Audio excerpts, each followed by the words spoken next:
నమస్కారం అండి. నా పేరు doctor Sunil Reddy, consultant neuro psychiatrist and sexologist at treatment range hospital KBHB Hyderabad. So నేను ఫ్రీక్వెంట్గా ఏంటంటే erectile dysfunctions in young fellows. Usually young అంటే 18 ఇయర్స్ నుంచి స్టార్ట్ అయినా కానీ వాళ్ళు సెక్షువల్ యాక్ట్ కి రీచ్ అవ్వడానికి వాళ్ళ ఆఫ్టర్ మ్యారేజో బిఫోర్ మ్యారేజ్ ప్రీ మ్యారిటల్ సెక్స్లో ఇలాంటివి పాల్గొన్నప్పుడు సడన్గా వాళ్ళకి అంగస్తంభన కాదు. సో దాంతో చాలా భయపడిపోతారు.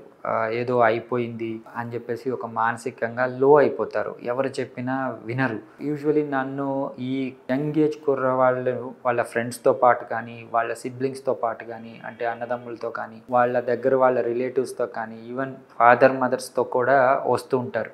సార్ మేము ఎన్ని చెప్పినా వీళ్ళకి అర్థం కావట్లేదు, ఈ ఏజ్లో ఇబ్బంది ఉంటుంది బట్ తర్వాత ఇంప్రూవ్ అవుతుంది అని అంటుంటారు. బట్ అతనుకున్న మానసిక స్థితికి వీళ్ళ కౌన్సిలింగ్ కానీ వీళ్ళ ఇన్పుట్ కానీ తెలిసిన వాళ్ళ భరోసాలు కానీ సరిపోవు. బేసికలీ వీళ్ళు ఏంటి అంటే ఆ రిపీటెడ్ థాట్తో నాకు అంగం గట్టిపడట్లేదు, నాకు నరాల బలహీనత ఉంది, ఏదైతే విపరీతమైన డౌట్స్ ఉంటాయో వాళ్ళకి ఏంటి అంటే మేము ఆబ్వియస్గా నా దగ్గరికి వచ్చినప్పుడు నేను వాళ్ళని పరీక్షించడం జరుగుతుంది. ఎప్పటి నుంచి ఇబ్బంది అవుతుంది, వాళ్ళ థాట్ ఏంటి అవన్నీ తీసుకొనేసి ఫిజికల్ ఎగ్జామినేషన్ వాళ్ళకి అంగస్తంభనకు సంబంధించి ఈ పురుషాంగం ఎలాగుంది అని చూసుకునేసి సింపుల్ బ్లడ్ టెస్ట్లు హార్మోనల్ లోపాలు ఉన్నాయేమో చూసుకునేసి వాళ్ళకి భరోసా ఇచ్చి మీకు ముందు అంగస్తంభన వచ్చింది ఇప్పుడు రావట్లేదు, దానికి క్లారిటీ ఇస్తాను.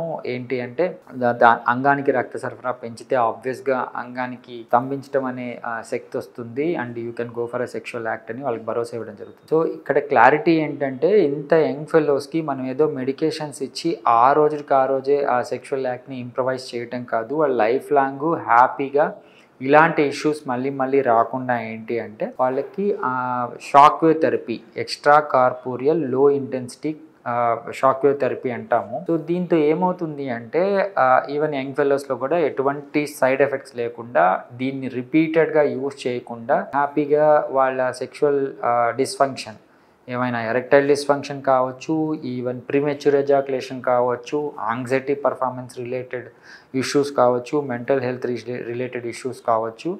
బేసిక్ థింగ్ ఏంటంటే అంగానికి బ్లడ్ సప్లై తగ్గడం. దాన్ని ఎప్పుడైతే ఇంప్రవైజ్ చేస్తామో ఆటోమేటిక్గా వాళ్ళకి ఆ సెక్షువల్ ప్రొడక్టివిటీ ఇంప్రూవ్ అవుతుంది. ఎప్పుడైతే అంగం స్తంభిస్తుందో అతనికి ఈ ఆందోళన అనేది కూడా తగ్గుతుంది. ఈ సైకో సెక్షువల్ ఇష్యూస్ అంటాం. ఇది ఎర్లీ ఏజ్లో చాలా ఎక్కువ ఉంటుంది.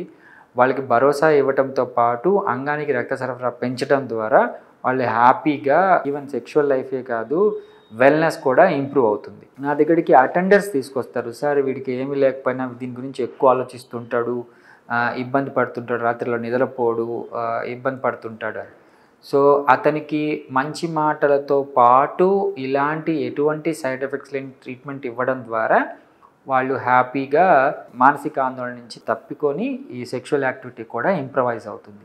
దీన్ని అర్థం చేసుకొని ఈ ట్రీట్మెంట్ తీసుకోగలరు. Thank you.